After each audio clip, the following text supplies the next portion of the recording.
এক তরুণ একবার খালি কবরের ভেতর নেমে গিয়েছিল। তার উদ্দেশ্য ছিল মুসলমানদের জন্য কবরের শাস্তি আসলেই আছে নাকি এটা শুধু মানুষকে ভয় দেখানোর জন্য বানানো গল্প। বিষয়টা পরীক্ষা করতে সে তার বন্ধুকে বলল উপরের দিক থেকে কবরটা বন্ধ করে দিতে। কিন্তু এরপর যা ঘটল তা এতটাই ভয়ঙ্কর আর হৃদয়বিদারক ছিল যে আশেপাশে যারা ছিল সবাই ভয়ে পালিয়ে গেল। আসলে সেই কবরের ভেতরে কি রহস্যময় ঘটনা ঘটেছিল শুনলে আপনি হতবাক হয়ে যাবেন। এটা কোনো গল্প নয়, বরং সত্য ঘটনা। যারা নিজের চোখে দেখেছিল তারা আজও কেঁপে ওঠে। তবে শুরু করার আগে যদি আপনি কবরের আযাবের উপর বিশ্বাস করেন তবে লাইক দিন আর কমেন্টে সুবহানাল্লাহ লিখুন। চলুন শুরু করি। আসসালামু আলাইকুম প্রিয় সম্মানিত দর্শকবৃন্দ। আজকের গল্প দুই তরুণের যারা জানতে চেয়েছিল কবরের ভেতরে আসলেই কি ঘটে। কৌতূহলবশত তারা জীবনের সবচেয়ে ভয়ঙ্কর অভিজ্ঞতার সম্মুখীন হয়েছিল।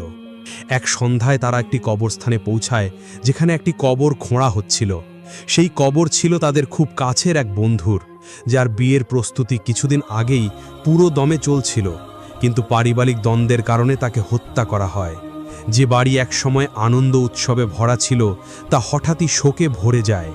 কবর খুঁড়ে শেষ করার পর কবর খননকারী বলল, জানাজা আসলে আমাকে ডাকবে, আমি পাশের ঘরে বিশ্রাম নিচ্ছি। দুই তরুণ কবরের পাশে দাঁড়িয়ে রইল, গভীর দুঃখে নিমগ্ন।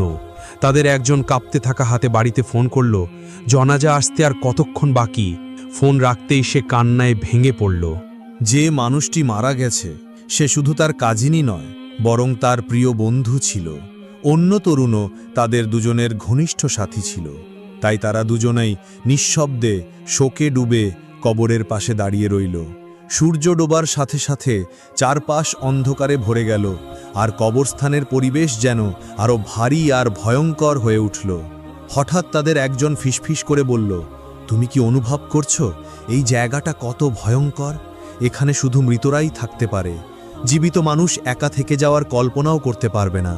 তারা জীবনের শেষ আর মৃত্যুর কথা আলোচনা করতে করতে কথার প্রসঙ্গ চলে গেল কবরের ফেরেশতা আর প্রশ্নোত্তরের দিকে। ইতোমধ্যেই কবরস্থানের চারপাশে অন্ধকার ঘনিয়ে এসেছে।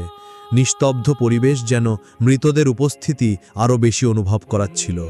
দুই তরুণের ভেতর ভয়ের প্রভাব স্পষ্ট হয়ে উঠল। ঠিক সেই মুহূর্তে তাদের একজনের ফোন বেজে উঠল। হঠাৎ রিংটোন শুনে সে এতটাই ভয় পেয়ে গেল যে ফোন হাত থেকে পড়ে সরাসরি কবরের ভেতর চলে গেল। সাহস সঞ্চয় করে সে কবরের ভেতর নেমে গেল ফোনটা তুলতে। ফোনটা মাটিতে পড়ে মাটির ধুলায় ঢেকে গেছিল। কবরের ভেতর দাঁড়িয়ে তার পুরো শরীর ভয়ে কাঁপতে লাগলো। তবুও সে